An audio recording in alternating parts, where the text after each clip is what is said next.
ॐ सहना भवतु सहनौ भुनक्तु सह वीर्यं करवावहै तेजस्विनावधीतमस्तु मा विद्विषावहै। ॐ शान्ति शान्ति शान्ति।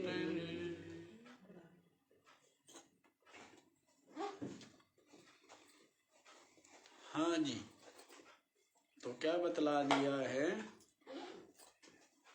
बताया है परमात्म तत्व अत्यंत सूक्ष्म है, अणु से भी अणु है, और उस परमात्म तत्व को जानना है, उसका अनुभव करना है। तो कैसे हम उसको जान सकते हैं? जब वो अत्यंत सूक्ष्म है तब हम उसको कैसे जान सकते हैं? तो बतला दिया था कि अत्यंत सूक्ष्म वृत्ति के द्वारा, वो भी कैसी हो? जो समाहित हो, और ऐसे जो आर्यजन हैं उनके द्वारा अति शुद्ध बुद्धि भी, जिनकी बुद्धि अत्यंत शुद्ध हो गई है, उनके द्वारा ज्ञातव्यम, वह परमात्म तत्व जाना जाता है, जानना चाहिए। अब अति सूक्ष्म है, प्रयत्न अधिक है, दुसाध्य है, ऐसा समझ करके छोड़ दे। कठिन है, तो ऐसा जान करके छोड़ देने से कल्याण हो जाएगा? कल्याण नहीं होगा। यदि आत्म कल्याण करना है तो यही करना पड़ेगा। और स्थूल बुद्धि वालों के लिए कठिन कहा है।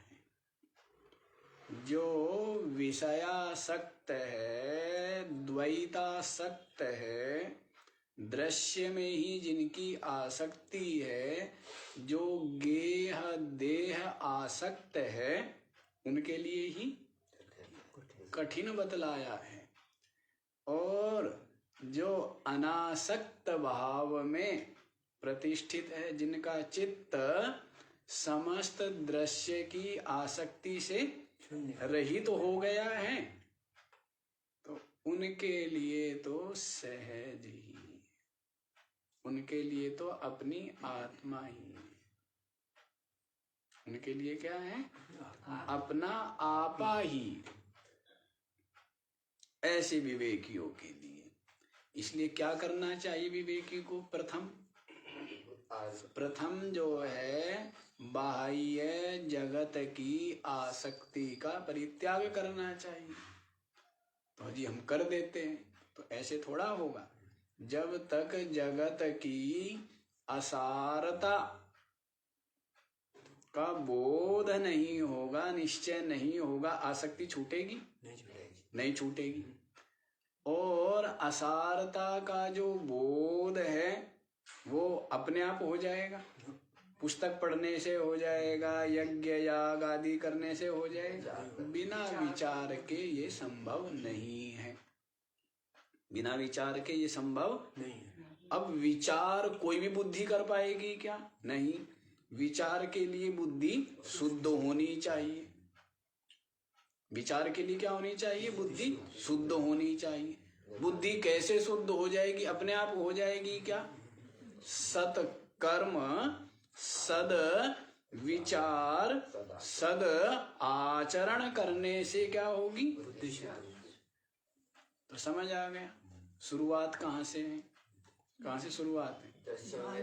सत्कर्म से शुरुआत होंगी ना। हाँ? प्रथम क्या करेंगे?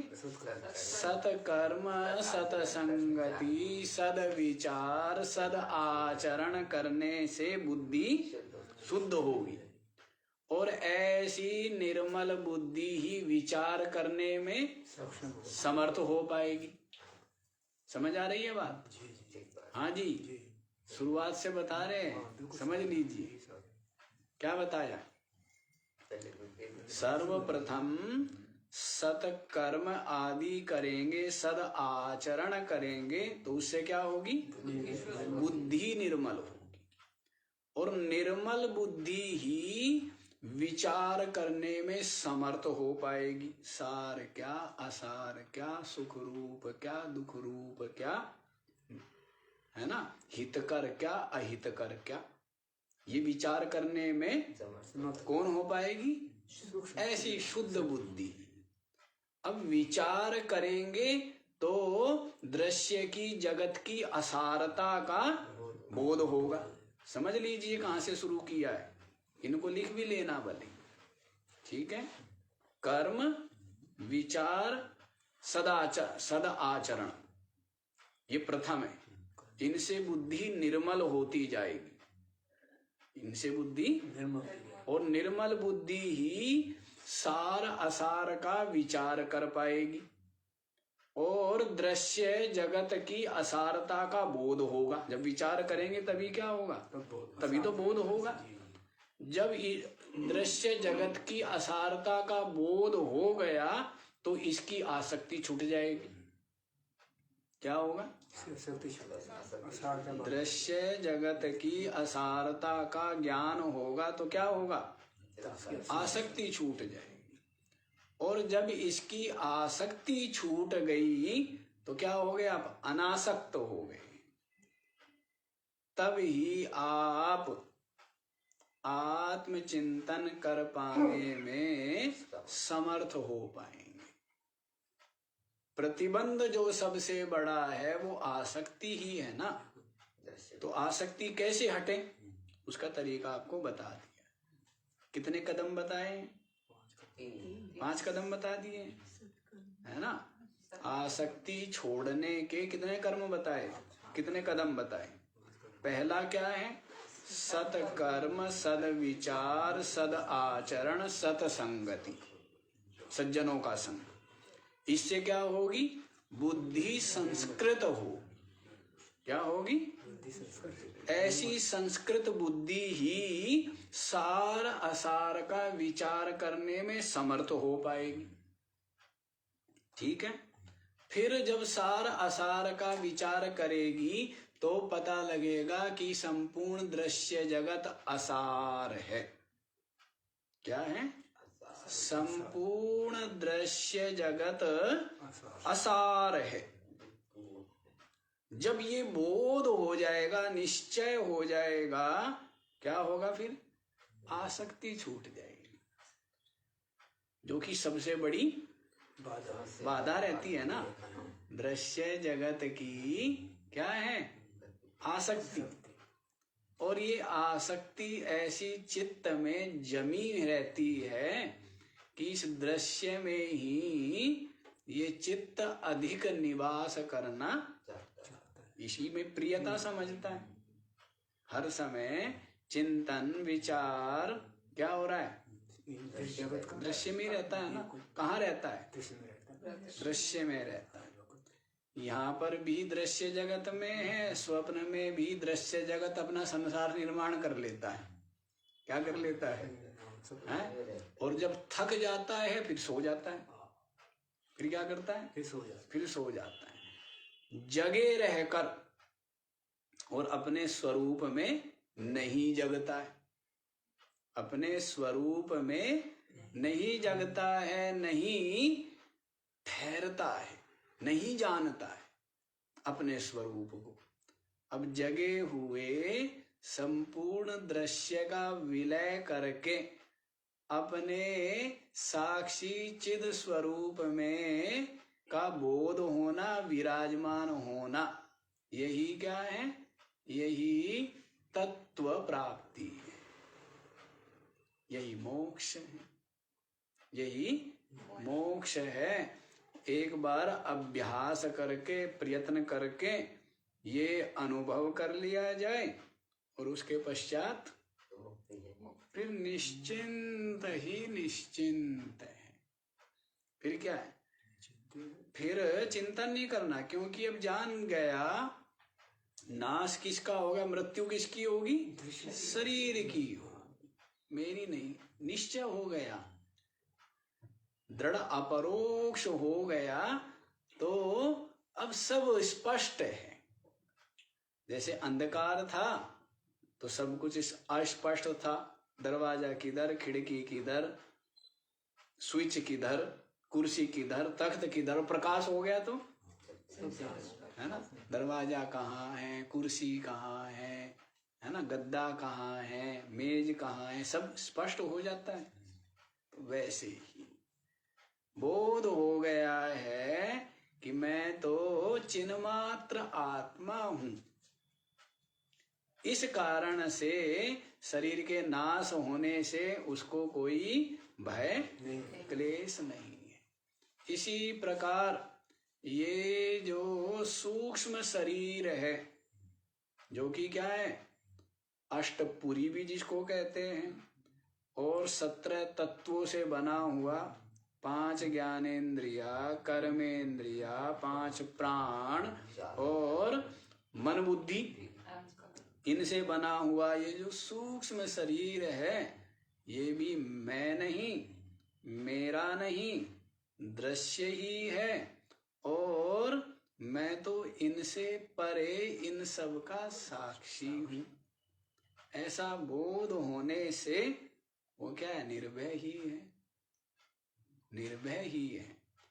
और ये जो कारण शरीर है, अविद्या वृत्ति में चेतन का आभास रूप, ये जो कारण शरीर है, ये भी मैं नहीं हूं, इसका भी मैं साक्षी ही हूं। मैं तो निर्विशेष चेतन सच्चिदानंद ब्रह्म हूं।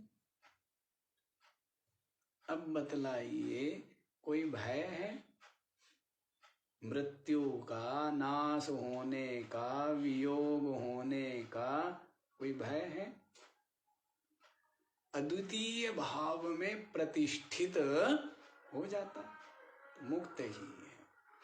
तो इस बोध के लिए बता दिया है आपको आसक्ति का त्याग। क्या बताया? आसक्ति का त्याग। और आसक्ति के त्याग की जो प्रक्रिया है वो भी बतला दी गई है। तो अब आप लोग यहीं पर आ जाइए। अति शुद्ध बुद्धि भी, जो बुद्धि क्या हो गई है, शुद्ध बुद्धि, फिर अति शुद्ध बुद्धि। क्या बोल दिया? शुद्ध बुद्धि। बुद्धि, बुद्धि का मतलब ही क्या होता है, बुद्धि, शुद्ध बुद्धि, अति शुद्ध बुद्धि। जैसे घी के लिए बताया था ना हमने, घी, देसी घी नहीं, शुद्ध घी, शुद्ध देसी घी, गाय का शुद्ध देसी घी। तो वैसे ही यहाँ पर क्या करें, बुद्धि। बुद्धि का मतलब ही क्या होता है, जो विचार करके निश्चय करे, उसका नाम क्या है, बुद्धि। बुद्धि। लेकिन बुद्धि भी यहाँ क्या कह रहे, शुद्ध बुद्धि। कैसी होनी चाहिए, शुद्ध बुद्धि। बुद्धि भी शुद्ध होनी चाहिए, कोई वासना वासित नहीं होनी चाहिए, कोई राग स्वार्थ युक्त मोह युक्त, जो राग मोह स्वार्थ युक्त बुद्धि है वो शुद्ध बुद्धि नहीं है। तो शुद्ध बुद्धि, लेकिन यहां भी काम नहीं चला, और क्या जोड़ना पड़ा, अति शुद्ध बुद्धि। क्या जोड़ा है, अति शुद्ध बुद्धि होनी चाहिए। अति शुद्ध बुद्धि का मतलब है जिसमें दृश्य के समस्त संस्कार भस्म हो गए।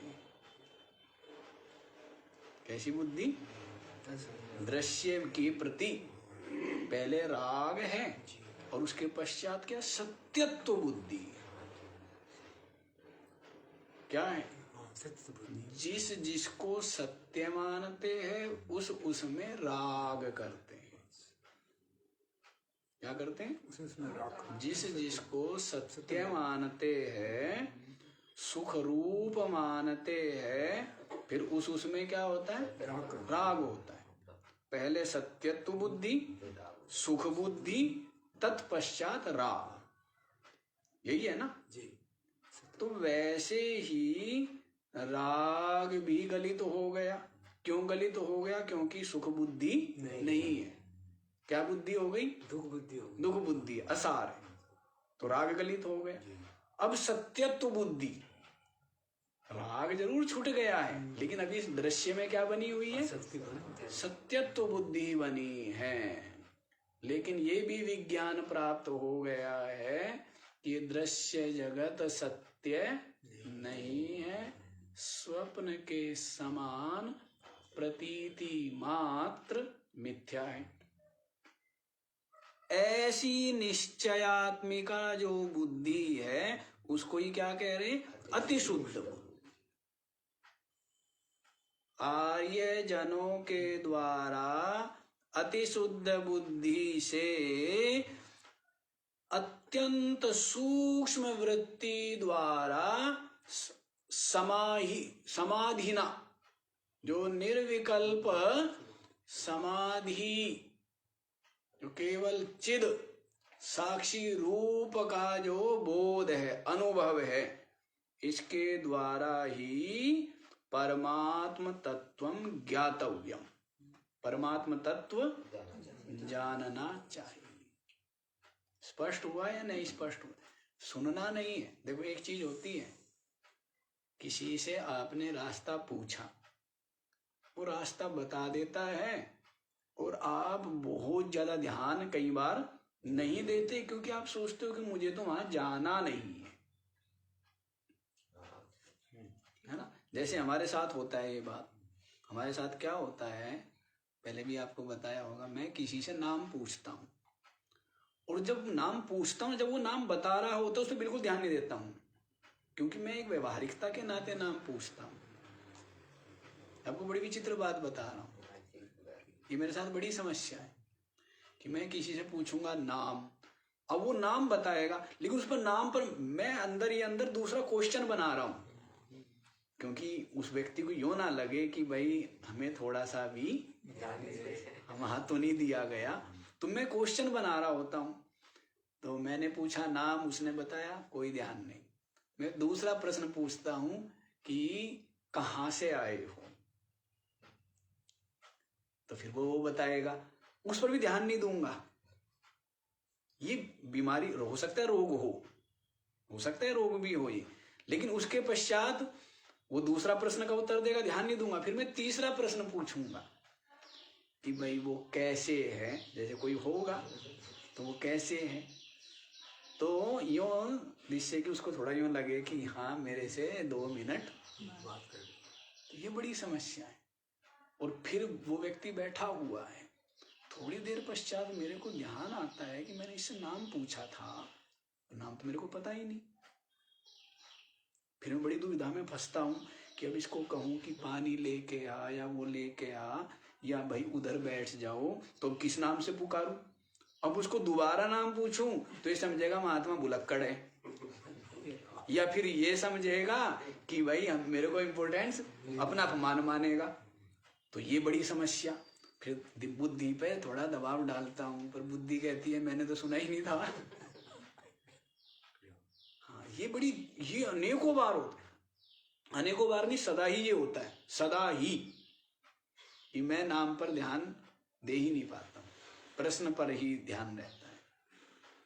हाँ, तो वैसे ही क्या हो, जैसे कहीं बताया ना आपको, केवल प्रश्न पूछने से मतलब हो, उत्तर से मतलब नहीं। और ये बहुत लोगों को मैंने देखा है, कई लोग आएंगे, प्रश्न पूछेंगे, और जब उनको प्रश्न का उत्तर दो तब वो स्वयं प्रश्न का उत्तर देना आरंभ कर देंगे। ऐसे भी होता है, नहीं ऐसे भी देखे हैं, क्योंकि उनमें अधीरता है, धैर्य नहीं है।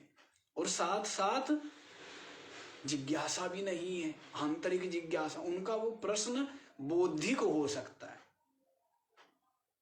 यदि उनका वो प्रश्न आंतरिक होगा, वास्तविक जिज्ञासा होगी, तब वो धैर्य पूर्वक, शांति पूर्वक समझने का प्रयत्न करेंगे। तो ऐसा भी बहुत बार देखा है, प्रश्न करते हैं और फिर प्रश्न का उत्तर देने लग जाए तो स्वयं ही उसमें मैदान में कूद पड़ते हैं। थोड़ा धैर्य रखे, थोड़ा शांति के साथ समाहित चित्त होके सुनने का प्रयत्न करें, समझने का प्रयत्न करें,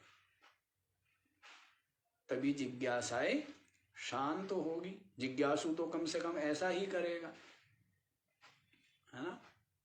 तो गंभीर होना चाहिए। जैसे हम तो बताया ना आपको, व्यवहार में गंभीर रहते नहीं है, व्यवहार को अधिक महत्व ना देने के कारण से। ऐसे ही संसारी लोग अध्यात्म में गंभीर नहीं रहते हैं, क्योंकि अध्यात्म को अधिक महत्व नहीं देते हैं। इसको कहने, सुनने और मनोरंजन और समय व्यतीत करने का ही एक अन्य साधन स्वीकारते हैं। जबकि मनुष्य मात्र का लक्ष्य क्या होना चाहिए? तत्व प्राप्ति, परमात्म प्राप्ति। लेकिन जो साधक साधु भी है, वे भी प्रायः नित्य नियम, कुछ पूजा पाठ, कुछ धूप दीप आदि करके अपने इति कर्तव्यता समझ लेते हैं। ये विचार नहीं करते सत्य क्या है, तत्व क्या है, अविनाशी परमात्म तत्व क्या है, परमात्म स्वरूप क्या है, उस परमात्मा स्वरूप की प्राप्ति, अनुभूति कैसे होगी। इसके लिए गंभीर साधक थोड़े ही होते हैं। अधिकतर तो क्या है, 2 घंटे ध्यान करना चाहिए, इसलिए ध्यान कर रहे हैं। क्या कर रहे हैं? ध्यान कि क्या ध्यान कर रहे हैं? जो भी ध्यान बता दिया है, नाद का, प्रकाश का, या मन को शांत करने का, या मन को विकल्प रहित करने का, जो भी, लेकिन लक्ष्य नहीं है, और लक्ष्य के प्रति व्याकुलता नहीं है, उत्कंठा नहीं है, तो फिर कोई लाभ हुआ? उसका कोई अर्थ नहीं। वैसे तो मनुष्य मात्र को परमात्मा प्राप्ति के लिए गंभीर होना चाहिए। गंभीर समझ रहे ना? गंभीर का मतलब पूर्ण पिपासा, उत्कंठा, लगन होनी चाहिए। लेकिन कम से कम जो साधु साधक है, इसके लिए ही ग्रह आदि का त्याग कर दिया है, तो उनका तो लक्ष्य ये होना ही होना चाहिए। क्या होना चाहिए? केवल यही लक्ष्य होना चाहिए। क्या होना चाहिए? लेकिन फिर लक्ष्य हो जाती है कुटिया, मठ मंदिर, सम्मान, प्रतिष्ठा, पद। फिर ये क्या बन जाते हैं? ये लक्ष्य बन जाए तो ये दुर्भाग्य ही है, सौभाग्य नहीं है। परमात्मा को छोड़कर जो जगदाभिमुख बने हुए हैं, वे सब के सब सौभाग्यशाली नहीं है, दुर्भाग्यशाली है। क्या? जिसकी बुद्धि, इंद्रिया जगदाभिमुख बनी हुई, सब कुछ आ गया उसमें। सब कुछ क्या आ गया? सब कुछ। लोभ, स्वार्थ, मोह, पद, प्रतिष्ठा, इज्जत, प्रशंसा, इन सब की कामना सब आ गई। जो जगदाभिमुख जिनकी बुद्धि बनी हुई है, वे सब के सब क्या हैं? दुर्भाग्यशाली। और जिनकी बुद्धि आत्माभिमुख बनी हुई है, वही क्या है वास्तव में? सौभाग्यशाली। आत्माभिमुख जिनकी बुद्धि बनी हुई है। चलो जी, ये तो स्पष्ट हो ही गया था। आगे वाला श्लोक भी आप लोग समझ लीजिए। बुद्धि को ही निर्मल करने की प्रक्रिया बतला रहे हैं। तो देखिए 362वां श्लोक। यथा सुवर्णं पुटपाकशोधितं त्यक्त्वा मलं स्वात्मगुणं संमृच्छति तथा मनः सत्वरजस्तमो मलं ध्यानेन संत्यज्य समेति तत्त्वम्। यथा सुवर्णं पुटपाकशोधितं त्यक्त्वा मलं स्वात्मगुणं संमृच्छति तथा मनः सत्वरजस्तमो मलं ध्यानेन संत्यज्य समेति तत्त्वम्। बता रहे शुद्ध करना है तो उसके लिए क्या करना पड़ता है? तपाना पड़ता है। क्या करना पड़ता है? यथा सुवर्णम पुटपाकशोधितम,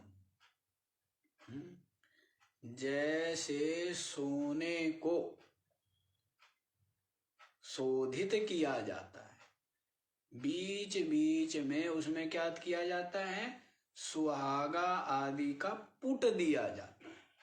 बीच बीच में क्या करेंगे उसमें? सुहागा आदि का, है ना? हाँ, जैसे बीच बीच में जैसे माताएं कुछ हलवा बनाए या कुछ बनाए तो बीच बीच में क्या डालते हैं? उसमें घी डालते हैं, है? बीच बीच में कुछ डाला जाए ना तो उसको क्या कहते हैं? उसका पुट दे दिया। क्या किया है? उसका पुट दिया है।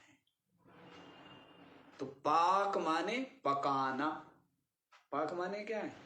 पकाना। और पुट उसमें बीच बीच में क्या है?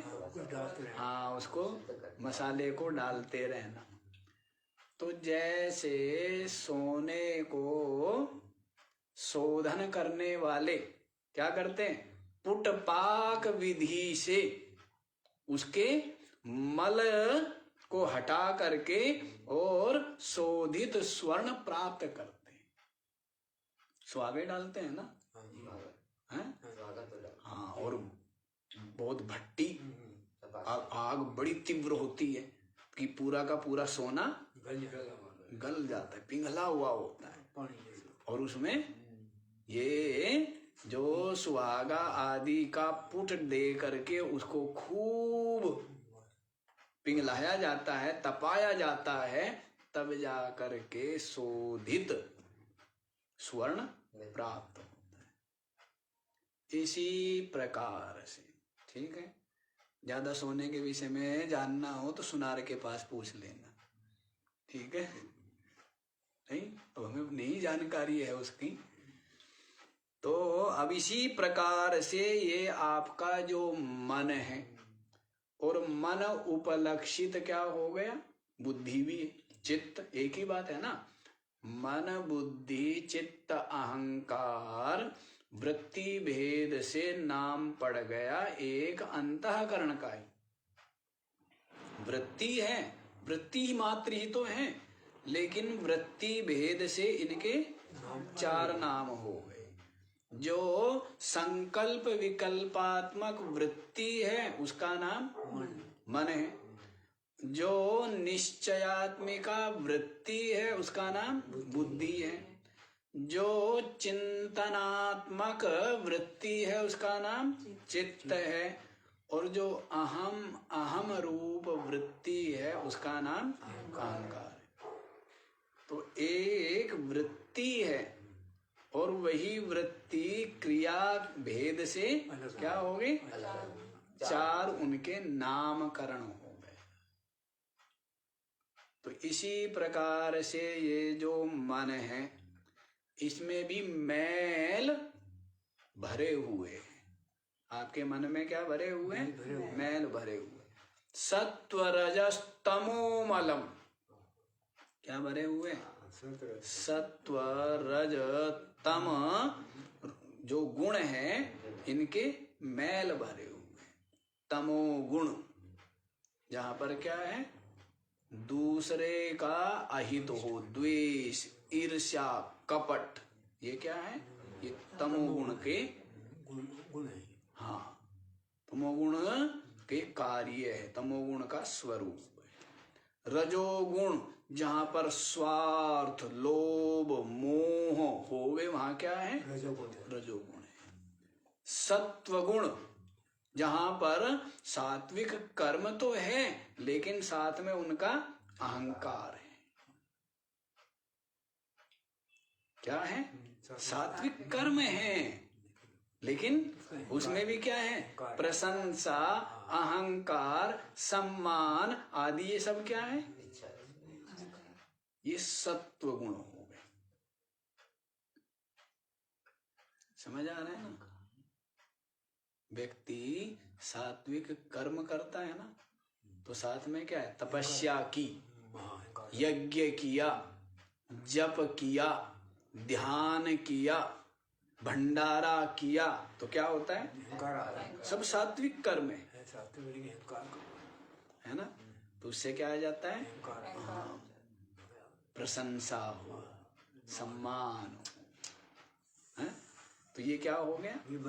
ये सत्व गुण। तो तीनों गुण के मैल किस पर चढ़े हुए हैं? मन पे चढ़े हुए, आपके मन पर चढ़े हुए, बुद्धि पर चढ़े हुए, है ना? जैसे सोने में मैल होता है, उसको अलग किया जाता है, इसी प्रकार से मन में मनोगत जो सत्व रज तमो मलम, जो ये तम के मल है, इनको ध्यानेन संत्यज्य, क्या करके?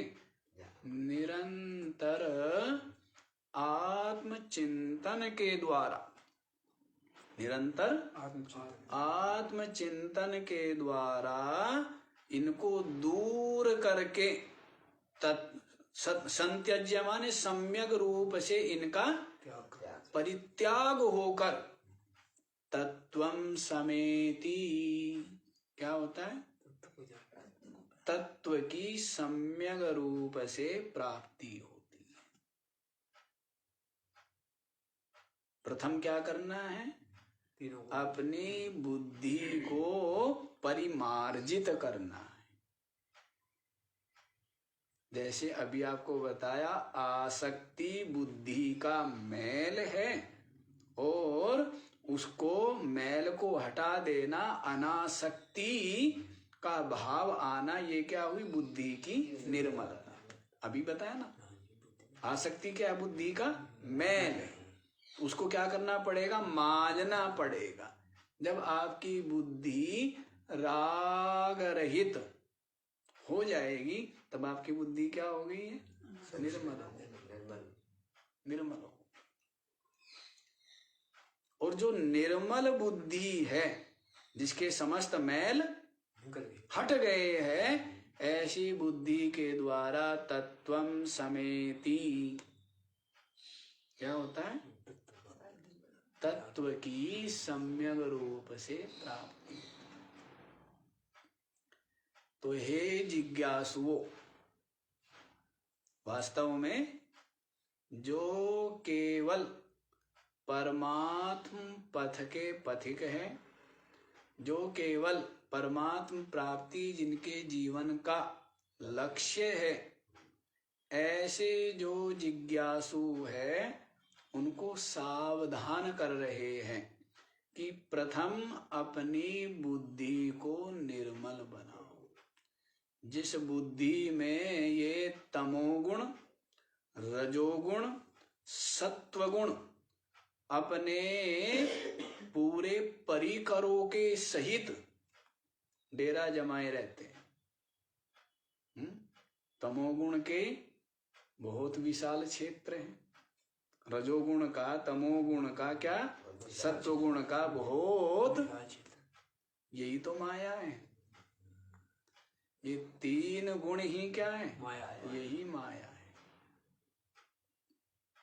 त्रिगुणात्मिका माया। माया क्या है? त्रिगुणात्मिका। जो त्रिगुणात्मिका प्रकृति है वो क्या है? कार्य रूपा है। और इसकी जो बीज अवस्था है उसी का नाम माया है, कारण अवस्था है ना। जैसे सुषुप्ति है, सुषुप्ति में क्या कुछ भी नहीं है ना, सुषुप्ति में कुछ भी नहीं, लेकिन स्वप्न में और जागृत में ये मन है और मन प्रकट होकर के वही सात्विक राजसिक तामसिक सभी भाव है ना, सभी भाव है। तो वैसे ही जब ये बिल्कुल कारण अवस्था में रहती है माया, तब ये क्या घोर अंधकार रूप है। उसके पश्चात जब ये प्रकृति भाव को प्राप्त होती है तब इसमें सत्वगुण रजोगुण तमोगुण आदि प्रकट होकर के और ये संपूर्ण दृश्य जगत की रचना होती है। इस प्रकार से तो ये जो तीनों गुण हैं यही माया है। और इस माया ने ही क्या किया हुआ है? नचा रखा है। किसको? आपको। माया किसकी? आपकी। नचा किसको रही है? माया किसकी? आपकी। माया केवल आपको नचाती है, दूसरे को नहीं नचाती है। अपनी माया किसको नचाती है? ये माया सब में है। ये माया क्या है? सभी चित्त में है। इसीलिए इसको क्या कह दिया जाता है? व्यापक होने से क्या कह दिया इसको? ये ब्रह्म की माया है, परमात्मा की माया है। माया जबकि देखो ब्रह्म अद्वितीय है, ऐसे ही ये जो जगत है ये भी एक, और इसकी जो कारण है वो माया वो भी एक। अब आप ये देखो, भास रहे हैं सब के सब अनेक। भास क्या रहे हैं? जगत भी देखो, अब ये शरीर अलग अलग भास रहे हैं ना, जबकि है सब एक ही तो है। सबके सब में वही गुण धर्म है, वही जन्म, वही मृत्यु, वही व्याधि, वही जरा, वही क्या है? वही नाश। सब कुछ क्या है? वही परिवर्तन, वही क्षय होना। समस्त जो कुछ भी है प्रकृति में, इस जगत में, सबका सब क्या है? षड विकार युक्त है, सबका सब। तो भी एक ही हुआ ना जी, एक ही हुआ। ये भी एक ही, लेकिन भासता अनेक। वैसे ही चेतन भी एक होते हुए भासता अनेक है। वैसे ही ये जो माया है ना, ये माया भी जो अलग अलग भास रहा है मन, ये भी क्या हुआ? एक। बड़ी विचित्र बात है। तो तीन ही तो मान हो गए ना। क्या हो गया? ब्रह्म माया जगत। ब्रह्म माया जगत। माया क्यों कहलाएगी? प्रकृति कहलाएगी। जब तो प्रकृति होती, कार्य रूप जब होती है ना, जब कार्य रूप होता है। जैसे बीज है तो बीज पड़े हुए आपके पास थैले में, तब तक आप उसको समझो माया। और जब बीज को बोने का भाव आपके मन में आया और आप उसको ले गए, तब वो बीज क्या हुआ है? उसको भूमि में आपने लगा दिया। अब वो प्रकृति भाव को प्राप्त, तभी तो अंकुरित होगा। उससे पहले अंकुरित नहीं होगा। तो वैसे ही ब्रह्म माया जगत।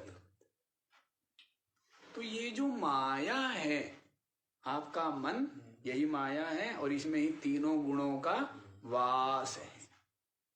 और यही आपको क्या कर रहे हैं तीनों गुण, इनके ही संस्कार अत्यंत प्रगाढ़ हो गए और ये इनका गुलाम बन गए और इसको ये भरमाते रहते, भटकाते रहते, नचाते रहते। ये तीनों गुण, यही माया कह दिया है, मम माया दुरत्य, यही कह दिया है। ठीक है, तो ये जो मनोगत तीनों गुण हैं, यही मल है। इन तीनों गुण रूप मल का ध्यानेन संत्यज्य, ध्यान के द्वारा, ब्रह्म विचार के द्वारा क्या करके, परित्याग करके तत्वम समेति, साधक क्या करता है, तत्व को प्राप्त कर लेता है, तत्व को प्राप्त कर लेता। अब आप जो जिसको चलना है या पहुंचना है वो ये शिकायत नहीं कर सकता कि हमें रास्ता नहीं बताया गया और रास्ता ठीक से नहीं बताया गया। रास्ता भी बता, लक्ष्य भी बता दिया, लक्ष्य प्राप्ति का मार्ग भी बतला दिया और मार्ग को अत्यंत स्पष्ट भी कर दिया। अत्यंत स्पष्ट क्या कर दिया है, प्रथम दृश्य जगत की आसक्ति छोड़ी जाए। क्या की जाए, दृश्य जगत की आसक्ति छोड़ी जाए, क्योंकि ये दृश्य जगत सारा का सारा नश्वर है, असार है, दुख रूप है और बंधन कारी है। ठीक है, तो पहला काम तो हुआ ये। अब इसके मूल में क्या क्या वो हमने बता दिया, आसक्ति छोड़ने का बतला चुके। तो आसक्ति छोड़ी जाए, उसके पश्चात जब इसकी आसक्ति छूट गई तो चित्त इससे क्या हो गया, उपरत हो गया, चित्त उपरत हो गया है। तो ज्ञान के द्वारा, ब्रह्म ज्ञान के द्वारा अपने स्वरूप का ज्ञान किया जाए। अनात्मा में से आत्मा को अलग किया जाए, जड़ में से चेतन को अलग किया जाए, दृश्य में से दृष्टा को अलग किया जाए, नाशवान में से अविनाशी को अलग किया जाए। तो ये अलग करना ही क्या है, साक्षी भाव है। यही क्या है, साक्षी चेतन दृष्टा आत्मा, ये हो गए। फिर आत्मा की ब्रह्म रूपता, फिर आत्मा की क्या हो गई, ब्रह्म रूपता का मतलब है अद्वितीयता, एकत्व, केवल।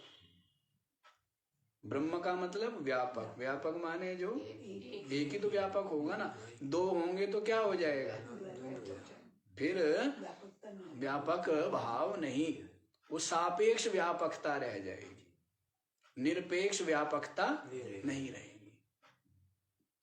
तो इसलिए द्वैत नहीं है, अद्वैत है। ये बतलाने के लिए क्या है कि आत्मा अद्वितीय ब्रह्म है, एक ही है।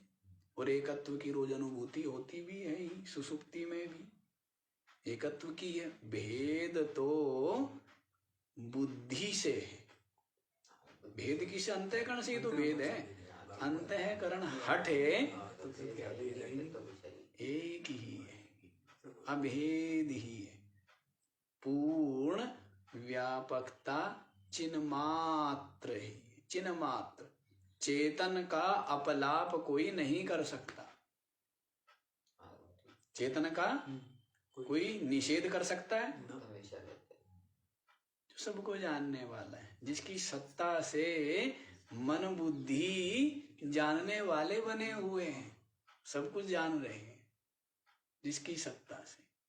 तो जो जानने वाला चिन्मात्र आत्मा चेतन है वो तो सबकी अंतिम अनुभूति है ही, वही वास्तविकता।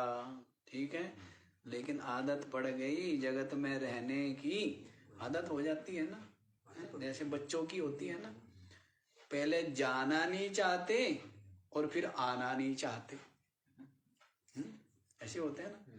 जैसे बालक होता है, शुरू शुरू में विद्यालय में जाना नहीं चाहता है, और फिर विद्यालय चला जाए और वहां पर छोटे छोटे साथी मिल जाते हैं, है ना। फिर वो उसका कान खींचेगा, है वो उसका है हाथ खींचेगा, तो फिर क्या लगता है, घर में तो अकेला था, अब वहां पर क्या मिल गए, अपने जैसे। हाँ, तो अब घर नहीं आना चाहता है। एक बूढ़ा बता रहा था हमें कि पहले मेरा पोता जाना नहीं चाहता था और फिर जाने लग गया, तो फिर अपने साथियों के साथ ही आना चाहता है। जैसे मैं उसको लेने जाता था, कहते हैं कि आप लेने मत आया करो, मैं तो उसमें ही आ जाऊंगा, बस में ही आ जाऊंगा, क्योंकि बस में क्या उनके साथ में खेलता हुआ आएगा ना। तो ये स्थिति है। वैसे ही आपका चित्त दृश्य जगत में ऐसा पसरा, ऐसा बिल्कुल मस्त आनंद का अनुभव करता है कि इससे हटना नहीं चाहता है।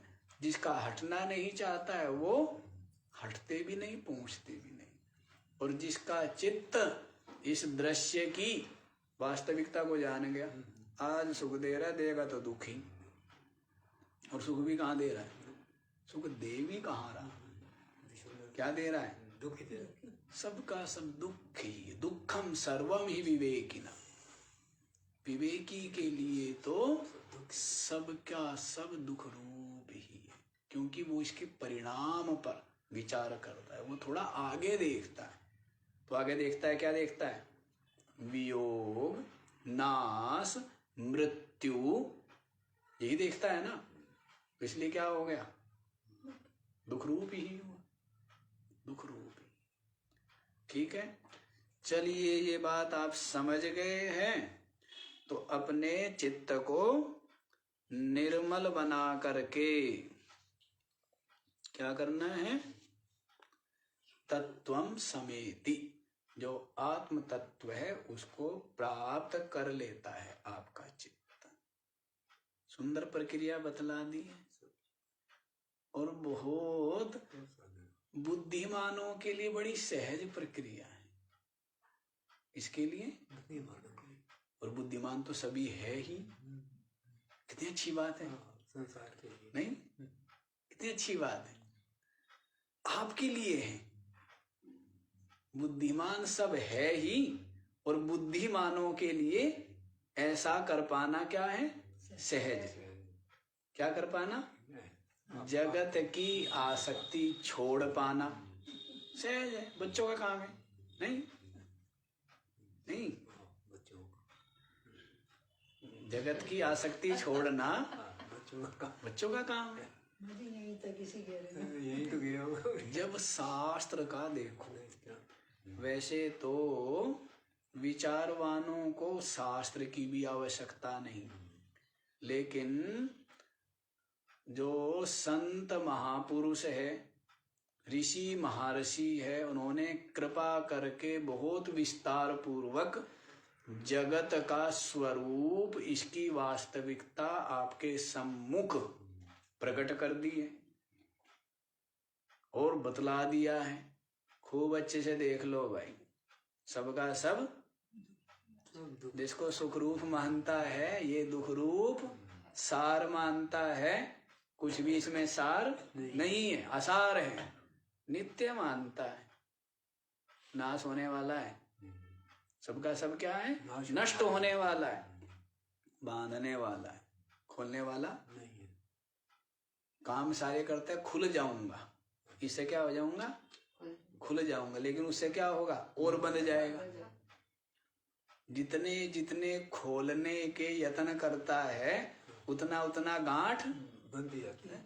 होगा ना कि और अधिक अधिक उर्जाई जड़ चेतन ग्रंथि पड़ गई यद्यपि मृषा छूटत कठिन है झूठी, पर छूटना इसका बड़ा कठिन है। और कहते हैं जैसे जैसे सुलझाता है वैसे उलझता रहता उलझता ही उलझता जाता है, उलझता जाता है। सुलझे कैसे हैं? देखो अंधकार में चलोगे, बैठना बुरी बात, बैठना क्या है बुरी बात, चलना अच्छी बात, लेकिन चला जाए अंधकार में तो क्या होगा, और वही प्रकाश हो तो चलना सहज होगा, है ना। वैसे ही यदि गांठ खोलना अच्छी बात है, लेकिन यदि खोलने की विधि ना पता हो तो उससे क्या होगी, और गांठ मजबूत होगी ना, दृढ़ होगी। हाँ, तो इस बात को समझना चाहिए। तो कैसे पता लगे, विवेकी गुरु का क्या, विवेकी गुरु का क्या किया जाए, संग किया जाए, सानिध्य किया जाए, शास्त्रों का चिंतन किया जाए, तब वास्तविकता प्रकट होती है। बुद्धिमान आप हो जाते हैं, वास्तविक बुद्धिमान हो जाते हैं। वास्तविक बुद्धिमान जिसको भगवान श्री कृष्ण ने कहा है ना, एतद बुद्ध्वा बुद्धिमान स्यात् कृतः कृत्यः च भारत। कितने सुंदर है, एतद बुद्ध्वा, इसको जान करके, हैं? इदम शास्त्रम गुह्यतमम, क्या बोला है, इति गुह्यतमं शास्त्रमिदमुक्तं मया नघ एतद्बुद्ध्वा बुद्धिमान् स्यात् कृतकृत्यश्च भारत। क्या बोला है, हाँ? इति गुह्यतमं शास्त्रम इदम उक्तम मया नघ एतद्बुद्ध्वा बुद्धिमान् स्यात् कृतकृत्यश्च भारत। हे अनघ, हे निष्पाप, हे क्या है, निष्पाप तो हो ही गया है। आप क्या हो गए, वो निष्पाप हो गए। जिस चित्त में पाप के कारण नहीं रहे, पाप का कारण क्या है, मोह, लोभ, स्वार्थ, आसक्ति, ये क्या है, पाप के कारण है। जब ये नहीं रहे तो आपका चित्त क्या हो गया, निष्पाप। इसलिए अर्जुन को कह रहे, हे अनघ इदम गुह्यतमम इति गुह्यतमम शास्त्रम इदम उक्तम मया नघ। इति माने समाप्ति हो रही है, इदम गुह्यतमम शास्त्रम, जो गुप्त से भी गुप्त जो शास्त्र है, ज्ञान है, मया उक्तम, जो मैंने तेरे को कह दिया। एतद बुद्ध्वा, इसको जान करके, बुद्धिमान स्यात्, क्या होता है, बुद्धिमान हो जाता है। कृतः कृत्यः च, और क्या हो जाता है, कृतः कृत्य, कृत्यः कृता, कृत्य माने जो करने योग्य है, कृता उसका कर चुका, कृत्य कृता, करने योग्य को जो कर चुका है उसको क्या बोलते हैं, कृतकृत्य स्यात्, कृतकृत्य हो गया। जिसको पीछे कहा था तस्य कार्यम न विद्यते, उसके लिए कोई कर्तव्य बाकी नहीं रहा।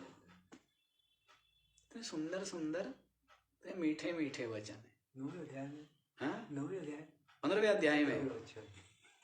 क्या हम तो समझते हैं कि ये पंडित होंगे गीता के। बुद्धिमान स्यात्, एतद् बुद्ध्वा बुद्धिमान स्यात्, बुद्धिमान हो जाओगे आप। कह जी बुद्धिमान तो हम अभी है, अभी तो आप अपने आप को बुद्धिमान मान रहे हो। बुद्धिमान कब होंगे? जब बुद्धि ज्ञान संयुक्त हो जाओगे। किसका ज्ञान? अपना ज्ञान। किसका ज्ञान? अपना ज्ञान। अपना ज्ञान। जब अपने को जान लोगे, यही क्या है? यही शास्त्र है। अपनी आत्मा को जानना यही ज्ञान है, यही बुद्धि है। और ऐसी बुद्धि से जो संयुक्त है वही बुद्धिमान है। वही क्या है? वही बुद्धिमान। तो आप देख लो, बुद्धिमान हो जाएंगे आप। ठीक है। अच्छा जी, आगे भी तो बताना है, तो आगे वाला श्लोक भी आप लोग देख लीजिए। एक में क्यों अटके हुए? 363वां। निरन्तराभ्यासवशात् तदित्थं पक्वं मनो ब्रह्मणि लीयते यदा तदा समाधिः सविकल्पवर्जितः स्वतोद्वयानन्दरसानुभावकः। निरंतर अभ्यासवशात् तद इत्थं पक्वं मनः ब्रह्मणि लीयते यदा तदा समाधिः सः विकल्पवर्जितः स्वतः अद्वयानन्दरसानुभावकः।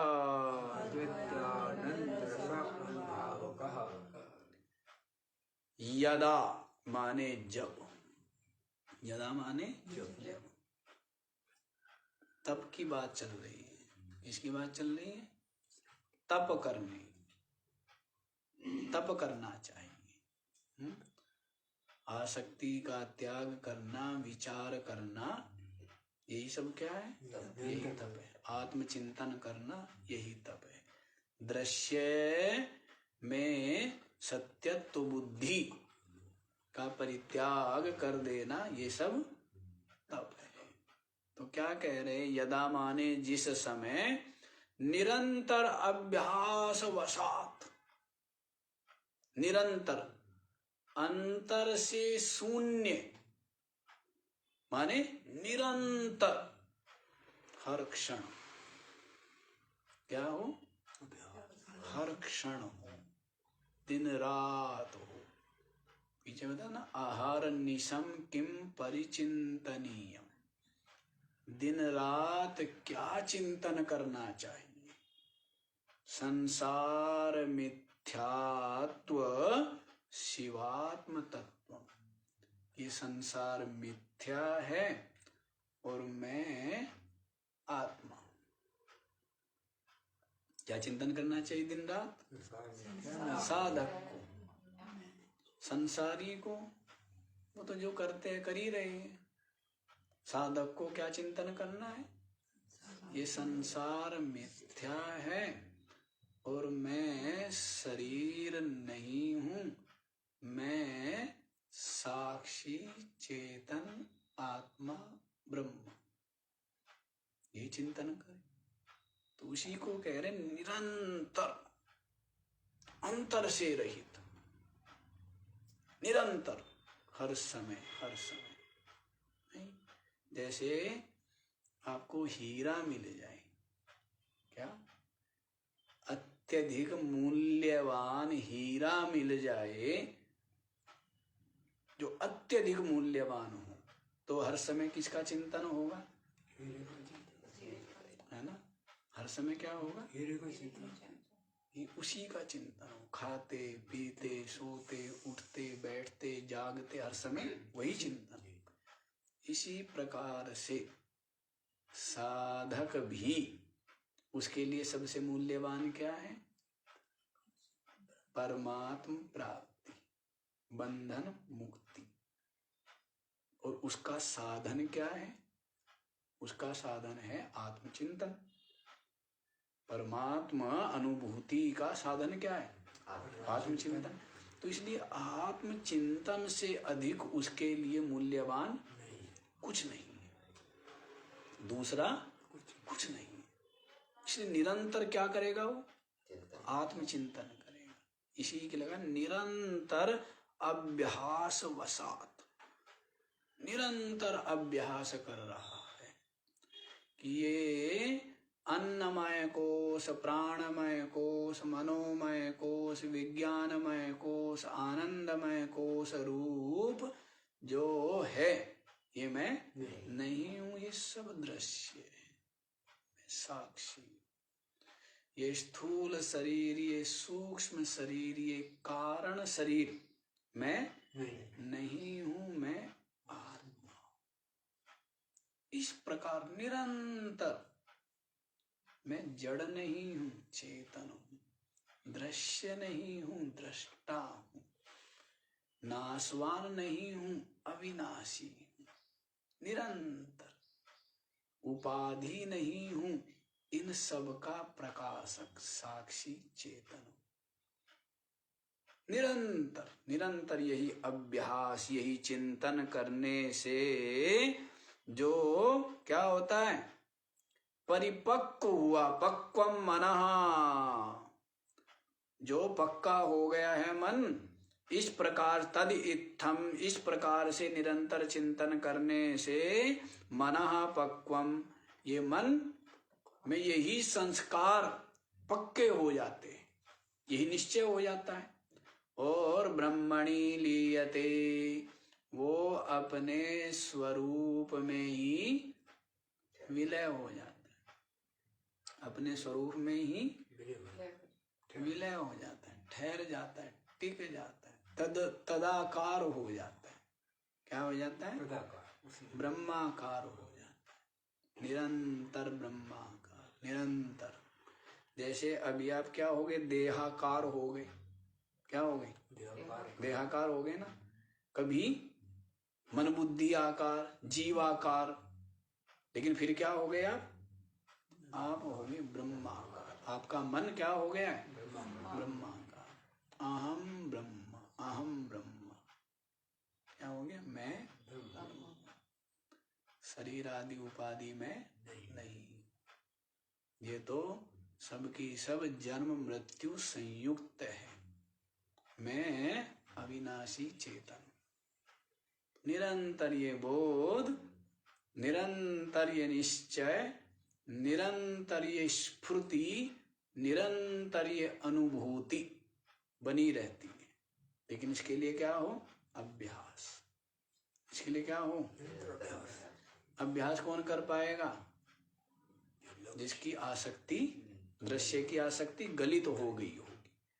जिसका दृश्य में सत्यत्व बुद्धि है, वो अभ्यास नहीं कर पाएगा। वो तो दृश्य का ही चिंतन करेगा ना, वो अभ्यास नहीं कर पाएगा। ठीक है, समझ आया? हाँ। तो देखो, ब्रह्म में ही क्या होता है? निरंतर इस प्रकार अभ्यास करने से पक्का हुआ ये मन, यही वृत्ति क्या होती है? ब्रह्मणि लीयते, ब्रह्म में ही विलय हो जाती है। तदा माने तब, स विकल्प वर्जितः समाधि, वह जो साधक है विकल्प से रहित। विकल्प करने वाला कौन? ये मन। ये क्या हो गया? विलय हो गया। तो विकल्प रहित क्या हो गई? समाधि होगी ना। विकल्प रहित समाधि को प्राप्त करता है। कैसी है वो समाधि? कैसी है? तो उसका स्वरूप बतला रहे हैं। स्वतः अद्वयानंद रसानुभावकः, स्वतः अपना आपा, जो अद्वय है, दूसरा नहीं है। अद्वय रसानुभावक, अद्वय आनंद रसानुभावक। क्या रह जाता है? अद्वय आनंद रस का अनुभव करने वाला स्वयं ही रह जाता है। अद्वय आनंद रस का अनुभावक स्वतः एव अवशिष्यते, स्वतः ही रह जाता है। वही समाधि, यही क्या है। और सादृश्यता हमने बतला दी थी, जैसे सुषुप्ति है, लेकिन सुषुप्ति और इस समाधि में आत्मबोध में भेद। भेद क्या बतलाया था? ये अत्यंत जड़ रूपा है, तमो रूप है, अंधकार रूप है सुषुप्ति, और उसमें क्या है? वो क्या है? ज्ञान रूप, बोध रूप। वो कैसी है? चिद रूपा समाधि, चेतन का अनुभव रूप वो समाधि। तो वहां पर क्या है? अद्वय आनंद रस, आनंद ही आनंद। अब आनंद, आपका जो मन है ना, ये बड़ा लालची है। क्या है? बड़ा लालची है। आनंद का मतलब क्या समझता है? बस यही समझता रहता है, कुछ मिलना, कुछ पाना है, कुछ जानना, कुछ यही समझता है। लेकिन वो आनंद स्वरूप है। यहाँ पर तो क्या है? विषय अलग, उस विषय को अनुभव करने वाला मन अलग इंद्रियों के माध्यम से, और उस विषय से जन्य जो सुख है उसको अनुभव करता है मन, उसमें ही आनंद मानता है। तो ऐसे आनंद नहीं, वो क्या हो गया है?